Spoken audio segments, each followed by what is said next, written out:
सुरगाडामध्ये धान खरेदीमध्ये घोटाळा झालाय। आदिवासी विकास महामंडळाच्या धानाची गुजरातमध्ये विक्री केली जाते। अधिकाऱ्यांच्या आशीर्वादाने काळ्या बाजारात ही विक्री होत असल्याचं कळतंय। स्थानिकांनी हा संपूर्ण प्रकार समोर आणलाय। संपूर्ण घोटाळ्याची चौकशी करण्याची मागणी आता स्थानिकांकडून केली जाते। महाराष्ट्र राज्य सहकारी आदिवासी विकास महामंडळातील आदिवासी बांधवांकडून खरेदी केलेल्या उच्च प्रतीचा तांदूळ खुल्या बाजारामध्ये विकण्याचा प्रकार समोर आलेला आहे। गेल्या आर्थिक वर्षामध्ये आधारभूत किंमत खरेदी योजनेअंतर्गत रेणुका राईस मिल सोबत करण्यात आलेल्या कराराचं उल्लंघन करत हा थेट तांदूळ गुजरातमध्ये विकण्याचा प्रकार स्थानिकांनी समोर आणलेला आहे। गोदामातील हे धान्य थेट गुजरातला जातानाचा संपूर्ण चित्रीकरण करण्यात आलं।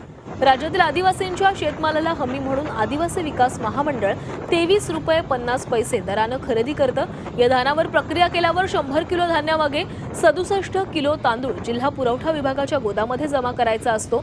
मात्र हे न करता आदिवासी विकास महामंडळाने संबंधित राईस मिल राज्यामध्ये सर्रास हे प्रकार करत आहे। कमी दर्जाचा परराज्यातील निकृष्ट तांदूळ आणून तो राज्य शासनाच्या माथी मारण्याचा प्रकार राजकीय नेत्यांपासून अनेक अधिकाऱ्यांपर्यंत करत आहे।